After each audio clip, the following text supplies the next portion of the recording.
সুযোগ হতো না। আপনারা চিন্তা করে দেখেন, লম্বা বক্তব্য হবে এই জন্য আমি নাম উল্লেখ না করে বলতেছি, আমাদের টেকটাপ দিয়ে পুরা টেকটাপ যারা ছিল তারাই বিএনপি ছিল।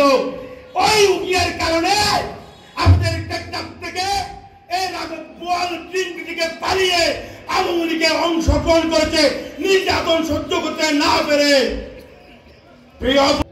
আমাদের টেকটাপের বর্তমান ডিফেন্স যেটা আছে সেটা খুব মজবুত, শক্তিশালী, ইনশাআল্লাহ তীক্ষ্ণ বুদ্ধি আছে। এই ডিফেন্সকে কেটে আপনারা কুল করতে পারবেন না। প্রিয় উপস্থিতি, আমরা এই ডিফেন্সকে শক্তিশালী করে আমরা মিডফিল্ডে খেলবো, আফসারে খেলবো, ইনশাআল্লাহ ফাইনালে আমরা কুল করে আসবো।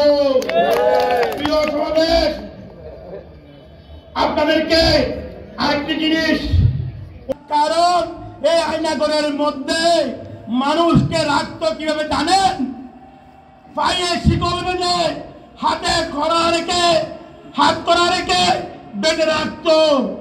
একদিনের জন্য একটা বাটি দিত পানি, ওই বাটি দিয়ে গোসল করতো, ওই বাটি দিয়ে পানি খেত, ওই বাটির পানি দিয়ে যা করার তাই করতো, আর পানি দিত না।